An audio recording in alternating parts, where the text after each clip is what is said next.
lot of natural farming topics, and we successfully did it this one. This is the last session of the series जो हमने plan की थी, and we have none other than Vijay Lakshmi Didi to take the session. So thank you all for your presence again. We have been a loyal community who have been doing all the courses, all the sessions very committedly. And I hope this is also one of the sessions which is of useful and benefit to you in some or other way. Also, I will also like to tell कि आप लोग जो भी सीख रहे हैं, take it to more people, take it to more farmers, take it to your family who is interested in farming, gardening. कि और knowledge पहुंच पाए. There's a precious knowledge जो हमने preserve की है, and we're trying to expand it through online medium, through offline.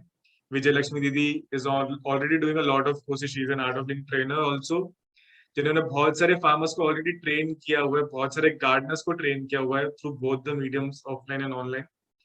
I just want to tell you कि you can also take these to more people, invite them to the group, and just share the links that we send on the groups. So thank you again for joining. Thank you so much, Didi, for taking this session. This is the last session of this month, and I'm really happy that you are taking this session. Thank you.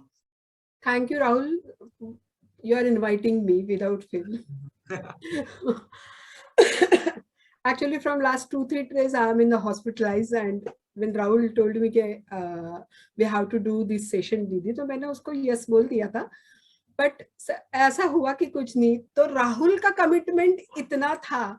I got discharged today morning only, afternoon in fact. And Rahul का message था, but I was not replying him कि मैं क्या बोलूँ उसको कि करना है या postpone करना है, क्या करना है. पर उसका commitment देख करके मुझे भी, मेरा भी हौसला बढ़ गया और मैंने कहा नहीं, okay, we'll do that करके. So thank you Rahul inviting me all the time. Thank you, Didi. तो आज के सेशन की तरफ पढ़ते हैं हम. तो microbes, if you all will open your cameras ना, थोड़ा मुझे और मेरा हौसला अफजाई हो जाएगी मेरी, तो मुझे भी थोड़ा बोलने के लिए करेज मिल जाएगा आपके चेहरे, सुंदर सुंदर चेहरे देखते हुए, है ना. तो बहुत सारे चेहरे जो ये है यहाँ पे, नाम जो है वो जाने पहचाने हैं. आप लोग हमेशा हमारे साथ में जुड़े हुए हो. So all of you are welcome for this session, today session. आज का जो सब्जेक्ट है माइक्रोब्स, क्योंकि हमारे नेचुरल फार्मिंग के जो भी पिलर्स है, उस पिलर्स के लिए जब हम काम करते हैं तो हम आपको बताते हैं कि mulching is the pillar, natural pesticide is the pillar. तो इस तरह से जब हम बताते हैं तो उसमें सबसे बड़ा रोल अगर किसका है तो माइक्रोब्स. माइक्रोब्स क्या है? माइक्रोब्स एक छोटा सा जीव है जिसको हम देख भी नहीं सकते हैं, पर है ना, छोटा पैकेट बड़ा धमाका है वो. अगर माइक्रोब्स नहीं है तो आप काम ही नहीं कर सकते हो. माइक्रोब्स, इनफैक्ट मैं तो कहूंगी कि माइक्रोब्स अगर नहीं है तो हमारी जिंदगी में भी कुछ नहीं होता है. हमारे पेट में भी कुछ माइक्रोब्स कुछ काम करते रहते हैं. हम जब दही जमाते हैं, दूध से दही जमाते हैं, उसके लिए भी माइक्रोब्स की जरूरत होती है कुछ करने के लिए. तो इस तरह से माइक्रोब्स जो है हर जगह हमारे लिए यूजफुल होते हैं. पर हमारे खेतों में जब हम नेचुरल फार्मिंग करते हैं तो उनमें सबसे बड़ा रोल ये होता है माइक्रोब्स का. तो ये माइक्रोब्स जो है वो करते क्या है? वो करते ये है कि जो कुछ भी अवेलेबल फॉर्म में उस मिट्टी में रहता है, उस मिट्टी से उसे तोड़कर वो प्लांट्स को देते हैं और प्लांट्स उसे उसके बदले में शुगर देता है. तो ये इतना सा, तो ऐसा लगता है ये क्या है, ये सिर्फ लेन देन होती है ना. जैसे हम हमारे घर में कुछ बनाया है तो हम नेबर्स को देते हैं, नेबर्स ने कुछ बनाया तो हम देते हैं. तो वो जो हमारा कल्चर है, हमारा जो इंडियन कल्चर है, एक दूसरे का साथ देना, तो वो माइक्रोब्स भी निभाते हैं. तो ये इतने छोटे माइक्रोब्स, जब अगर आपने नेचुरल फार्मिंग करना शुरू कर दिया तो आपके खेतों में माइक्रोब्स आने ही आने हैं. वो है वहां पे, उनको बस एक खुराक देनी होती है आपको.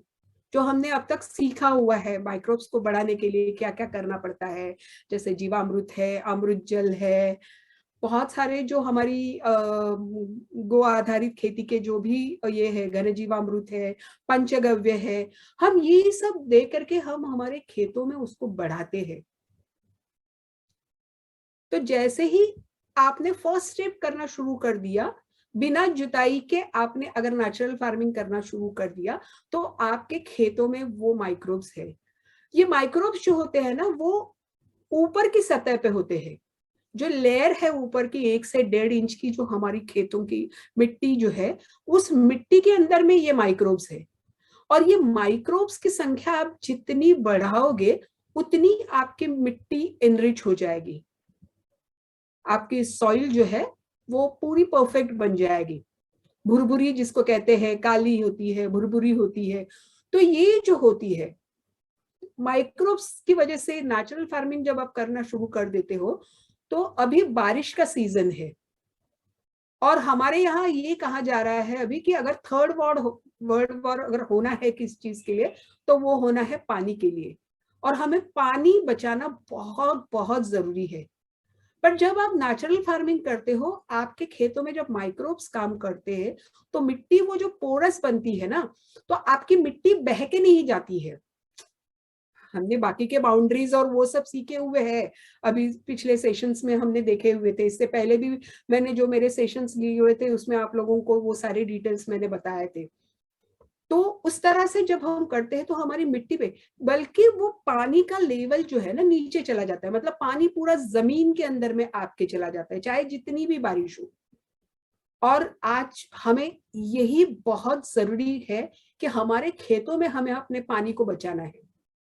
तो ये बचाने के लिए माइक्रोब्स का काम होता है ना। माइक्रोब्स हम आज तक सुनते आ रहे थे कि खेतों में काम करते, खेतों में काम करते, मतलब मिट्टी में से खेतों के लिए, लेकिन ये भी बहुत बड़ा रोल निभाते हैं माइक्रोब्स।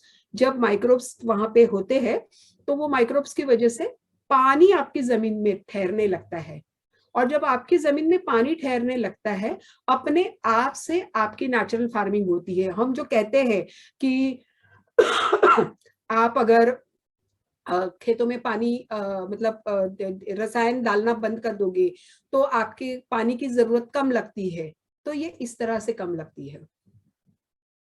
वरना अगर आप रसायन डालते हो, तो क्या हो जाता है, जब आप केमिकल्स कर डालते हो, फर्टिलाइजर्स वगैरह डालते हो, तो जमीन जो है ऊपर की कड़ी होने लगती है।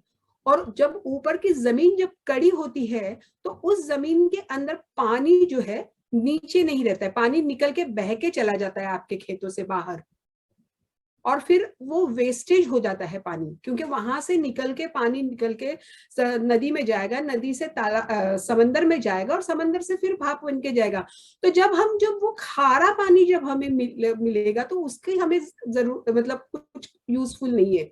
तो हमारे खेतों में जब हम ये पानी इस तरह से जमा करने का काम हमारे माइक्रोब्स की तरह करते हैं। माइक्रोब्स की तरह जब से पिछले इसमें हमने देखा, मल्चिंग सीखा था हमने। तो मल्चिंग में हमने आपको बताया था कि जब आप मल्चिंग करना शुरू कर देते हो आपके खेतों में, 2 से 4 इंच की मोटाई के जितना मल्चिंग, जो भी सजी, हमने 3 तरह के मल्चिंग्स भी देखे। तो उस मल्चिंग के नीचे जब काम करना शुरू कर देते हो, तो आपके खेतों में पिंटू भैया, can you share the PPT? हाँ दीदी, कौन सा मल्चिंग का दिखाना है? नहीं, पहले वो वाली मिट्टी वाला।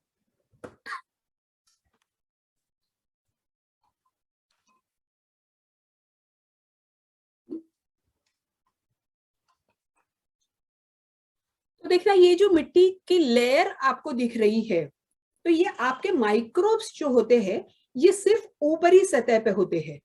यानी 1.5 से 2 इंच की लेयर जो ऊपर की मिट्टी है, उसी के अंदर में ही आपके माइक्रोब्स बचते हैं,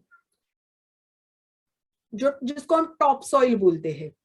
तो ये टॉप सॉइल को बचाना बहुत जरूरी होता है। तो ये टॉप सॉइल के अंदर में जो माइक्रोब्स है, वो आपके लिए काम करेंगे, और उनको बढ़ाने के लिए हमने आज तक क्या क्या सीखा है। जीवामृत बना के डालना है, घन जीवामृत डालना है, आप पंचगव्य डाल सकते हो, अमृत जल डाल सकते हो, उसके बाद में गोकृपा अमृतम है। तो इस तरह का जो उसके लिए सप्लीमेंट लगता है, वो अगर हमारे खेतों में काम करना है, माइक्रोब्स को काम करने, आपकी मिट्टी को ठीक करना है, तो आपको उसको वो सारे सप्लीमेंट्स भी तो देने पड़ेंगे। भाई हमारे घर में जब कोई आता है, तो हम उसको खाना पीना खिलाते हैं, तो इस तरह से माइक्रोब्स की संख्या बढ़ाने के लिए आपको ये सब मिट्टी में बहुत सारा नर्चरिंग करना पड़ता है। देन मल्चिंग वाला कर दो। तो ये जो है ऊपर की टॉप सॉइल को आप बचाते जाओगे जब आप, तो आपको अपने आप ही आपकी जो है तो जमीन जो है वो अच्छी बनते जाएगी। और जब जमीन अच्छी बनते जाएगी वहां पे उतने जितने माइक्रोब्स काम करेंगे उतना आपके खेतों का यील्ड बढ़ेगा। तो देखना हमने मल्चिंग के लिए भी देखा था, पिछली एपिसोड में हमने मल्चिंग सीखा था। तो मल्चिंग के लिए देखो इस तरह से जब हम डाल देते हैं, थिक लेयर एक मल्चिंग की हो जाती है, तो उस मल्चिंग के नीचे जो है, जो हमारी मिट्टी के नीचे, यहाँ पे हमारे माइक्रोब्स पनपते हैं। माइक्रोब्स को ऐसा है कि उसको उसका एटमॉस्फेयर भी देना चाहिए, और उसका एटमॉस्फेयर वो अगर गर्मी है, ऊपर की टॉप सॉइल अगर आपकी खाली है, तो वहां पे माइक्रोब्स नहीं पनपेंगे। चाहे आप जितना भी उसके अंदर में आप उसको जीवामृत दे दो, अमृत जल दे दो, जो भी चाहे दे दो, वो माइक्रोब्स वहां पे नहीं रहेंगे, क्योंकि ये माइक्रोब्स जो है उनको उस कंडीशन के अंदर में काम करते हैं। तो मिट्टी के अंदर में आपको वो कंडीशन तैयार करनी पड़ेगी, और इसीलिए हम मल्चिंग देते हैं। तो ये मल्चिंग के नीचे जब हमारी मिट्टी रहेगी, तो उस मिट्टी के अंदर में जो है हमारे माइक्रोब्स वहां पे पनपेंगे, और माइक्रोब्स के साथ साथ वहां पे अर्थवर्म्स भी आ जाएंगे। क्योंकि वहां की कंडीशन कैसी होती है, सॉइल की कंडीशन कैसी होती है, पेड़ों को क्या चाहिए होता है, 50% एयर और 50% वाटर, है ना। तो ये कंडीशन वहां पे वाप्सा कंडीशन जो हम कहते हैं, वाप्सा कंडीशन जब तक आपके वहां पे अच्छे से बन जाएगी, तभी आपको वहां पे जो है माइक्रोब्स की संख्या आपकी बढ़ेगी। ठीक है, तो देखना इस तरह से हमारे अर्थवर्म्स आएंगे। हम स्कूल के जमाने में जब हम एग्जाम लिखने जाते हैं, तो हमारे बायोलॉजी के पेपर में एक आ जाता है, who is the farmers friend, चाहे तो फिल इन द ब्लैंक्स में आता है या क्रॉस में पूछते हैं, तो वो एक सवाल का जवाब हमें पता होता है ना। Earthworm is farmers friend. तो फार्मर का फ्रेंड जो है, दोस्त जो है, कौन है, अर्थवर्म है। तो अर्थवर्म किस तरह से फार्मर का फ्रेंड है, तो जब ये जो भी आपने रहने दीजिए वो पीपीटी अर्थवर्म वाली, तो अर्थवर्म जो है वो एक बार में नीचे 15 फुट नीचे चला जाता है और फिर ऊपर चला आता है। वो एक बार अंदर चला जाता है और ऊपर चला आता है, उतना ही काम करता है। हमारा जो इंडियन अर्थवर्म है, तो वो कभी भी गोबर नहीं खाता है, वो मिट्टी खाता है, और मिट्टी खा के मिट्टी के अंदर में जो भी छोटे छोटे से जो भी जिंक है, आयरन है, जो भी पदार्थ उसमें है मिट्टी के अंदर में, उसको वो वर्मी कास्ट के थ्रू उस मिट्टी के अंदर में छोड़ते जाता है। और जब वो बाहर, अंदर से बाहर और आते जाता है, तो वो जो उसका जो घर जो बनाया हुआ है, जो बिल बनाया हुआ है, उस बिल को वो मिट्टी से लिपाई कर देता है एक तरह से। तो वो जो है वो आपको ये नहीं होगा उसमें। और ये जो छिद्र बनते हैं, तो मैंने जैसे कहा कि माइक्रोब्स जब काम करते हैं वहां पे अर्थवर्म्स भी आते हैं, तो हमारे जमीन के अंदर में पानी पकड़ने की क्षमता जो है वो बढ़ जाती है, क्योंकि इसी होल से, अर्थवर्म की होल से ही आपके अंदर जमीन के अंदर में पानी चला जाता है, क्योंकि वो 15 फीट तक नीचे जाके 15 फीट ऊपर आ जाते हैं। लेकिन उनके लिए भी फेवरेबल कंडीशन यही है कि अगर आपने वहां पे मल्चिंग रखा ऊपर, तो ही वो वहां पे पनपेंगे, क्योंकि उनको एक ऐसी हर एक इंसान के लिए अपना एक अलग एटमॉस्फेयर बना के दिया हुआ है। तो जैसे ही वो बाहर आएंगे और वो अगर देखेंगे कि वहां पे लाइट है बहुत सारा, तो वो नीचे चले जाते हैं, वो कभी भी फिर ऊपर नहीं रहते। तो उनको अंधेरा पसंद है, तो उनका जो आप जो मल्चिंग जो आप लगाओगे, तो मल्चिंग उतनी जितनी ठीक लगाओगे, उतना उनके लिए वो एटमॉस्फेयर फेवरेबल होता है। तो उस फेवरेबल एटमॉस्फेयर में वो लोग जो है अपने लिए काम करते हैं, किसानों के लिए काम करते हैं। हम यहाँ सारे जो भी जुड़े हुए हैं, किसान ही जुड़े हुए हैं, तो आप सबको पता है कि अर्थवर्म भी क्या करता है आपके लिए। तो इस तरह से जो है अर्थवर्म जितने ज्यादा और जितना ज्यादा आप जीवामृत दोगे या अमृत जल दोगे, जो भी दोगे, उसके अंदर में आप देखोगे कि आपके खेतों में अपने आप से अर्थवर्म्स आते हैं, आपको कहीं से लेके आने की जरूरत नहीं पड़ती है। ये वर्मी वॉश, वर्मी कंपोस्ट और जो भी ये है, तो वो जो है उसके लिए एस्टेनोफिटिडा नाम का वो आपको ये खरीदने पड़ते हैं फार्मर्स को। ये किसानों को एक जाल में फंसाने के लिए बनाया गया एक जाल है वो, कि किसान को इतने इतने छोटे से रहते हैं वो 2000 2500 के लेके खरीदने पड़ते अर्थवर्म्स। और ये एस्टेनोफिटिडा खरीद के आप जब उसको गोबर के अंदर में डाल जाते, गोबर के पिट बनाने सिखाते हैं, उस गोबर के अंदर में, पिट के अंदर में जब आप इसको डाल देते हो, तो वो जो है आपका गोबर खा के खत्म कर देता है। और उसका जो आर्सेनिक है, उसका जो वर्मी कास्ट जो निकलता है, वो आर्सेनिक निकलता है, which is very harmful to our health also, हमारी सॉइल के हेल्थ के लिए, हमारे आगे की जनरेशन के लिए, जो भी हम खा रहे उगा रहे हैं, तो उसके लिए वो आर्सेनिक जो है पॉइजन है। तो इसीलिए कभी भी आप उसके चक्कर में मत पड़िए कि आपको ये खरीद के लेके आने हैं और आपको वो बना देना है, ऐसे मत कीजिए आप उसको, है ना।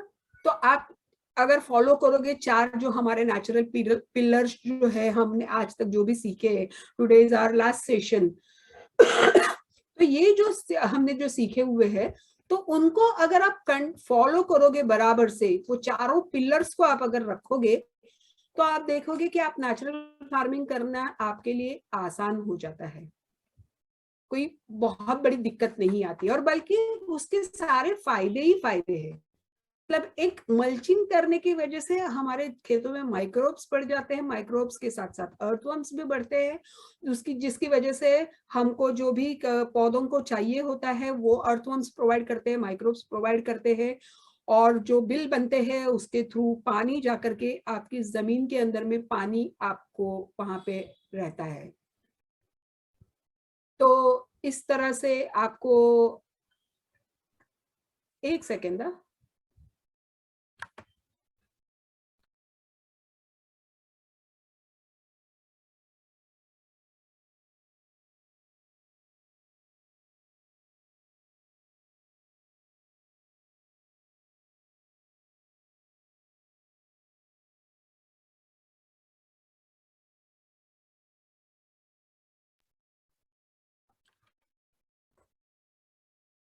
तो ये सब जो है इम्पोर्टेंस है हमारे लिए माइक्रोब्स का, हमारे नेचुरल फार्मिंग में, खेतों में।